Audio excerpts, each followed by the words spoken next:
5, 4, 3, 2, 1. This is Deducter bringing you set 1 of Woonjin Star vs. MBC GameHero played on the 5th of June. Today we have Bridge, aka Tyson, playing as the Protoss, yellow Protoss, at the 7 o'clock or 8 o'clock position and we have the Green Terran, who is really playing for Woonjin Stars, at the 12 o'clock position. This is Neo Aztec 3-player map. Really, again, for Woonjin and Bridge or Tyson playing for MBC Game. Tyson actually a reasonably good player. He's 51% win rate overall, 56% against Terran, so that's not shabby at all. Really, always sort of a mediocre-ish player. 46% win rate. I'm not quite sure what his win rate against Protoss is, but it's below 50%. It's in the mediocre-ish region. Regardless, this should be, I think, a slight favor, if you want to think about statistics, to Tyson here. On the other hand, really has been around for some time, and he's capable of pulling out a good play when he wants to. Neither player doing anything crazy, and really, I mean, Tyson not scouting in the correct direction. That guy, very good with his hiding his face there. Oh, he peeked out. Good for him. Good for him. Again, the white people aren't so strange anymore, so they can stop showing them. Anyway, it looks like, unless that was like a famous white person, I don't know, unfortunately. Anyway, on this map, there's not too many PvT games played, so it's hard to tell whether any race has any advantage. Statistically, it's even, but there are only very few games played, so that's not really indicative of anything. Gateway almost finished for Tyson. Looks like really is getting his barracks. He will likely go for the factory expand, I think. It's the most common build. Although you never know. Here's another white guy. Kind of androgynous almost. That's kind of insulting if he's a guy. I apologize, but that's my first impression. It's probably the lighting. Blame the lighting. Anyway, Refinery going up here for really, and Tyson with his little probe here trying to do some harassment. Always amusing to see the probe attacking the SCV. Unfortunately for Tyson, the Marine will usher away his probe. Tyson getting ready to put down his expansion. Nothing too special coming from either player. Oh, here's some guy from military here watching. Now that, I think, is more interesting. StarCraft, in my opinion, is probably the only real-time strategy game that comes closest to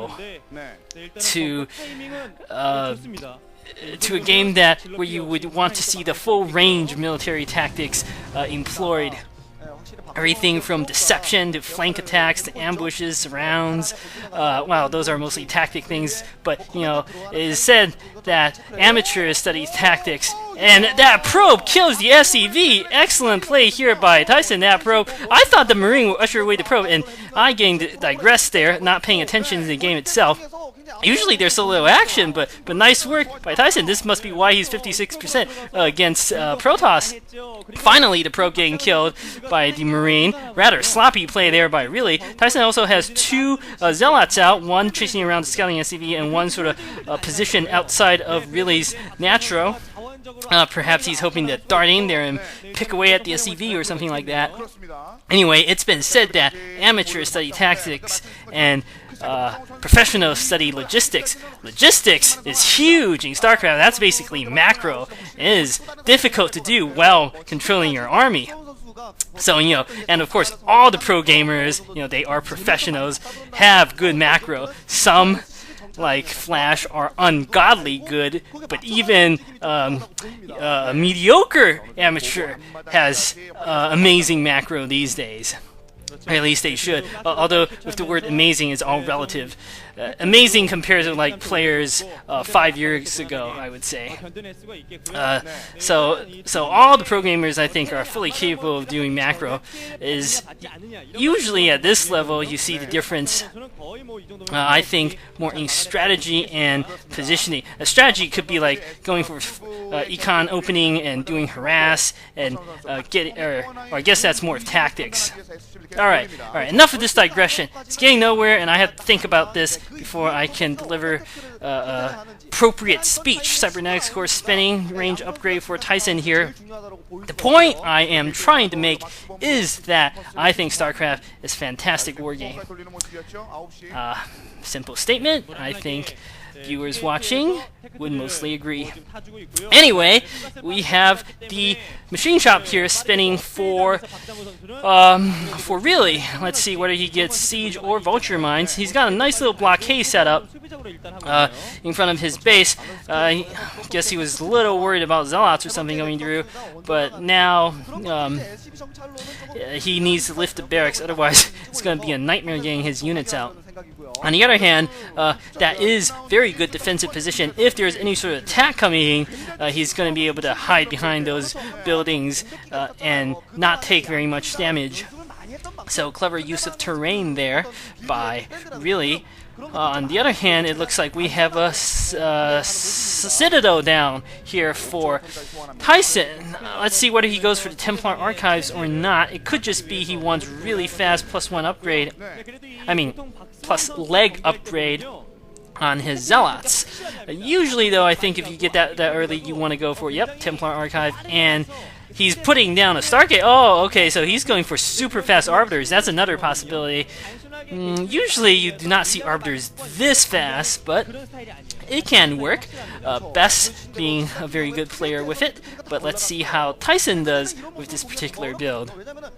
He might still choose to send Dark Templar to out in a shuttle to do harass. It's hard to tell. We'll see what sort of units he built. Really sort of pushing out a bit with one of these tanks. I'm not so sure as the wisest decision. He's putting down a third command center, and it looks like a second expansion also going down, or going down very soon for Tyson. He's already got the probe in place. Stargate finishing now. Arbiter Tribunal coming up right on time. Excellent. As looks like this observer is going to see this new command center. That's a nice piece of scouting information for Tyson. He knows that really is not going to be too heavy on troops if he's got this extra expansion. Really has managed to siege himself on top of this cliff. Any sort of Dragoon assault, I think, is bound to fail. However, if he can get a shuttle with some Zealot bombs, and that could work wonders here. He has opted not to go for that, though. Really, however, the thing about that command center is he does need to be able to push out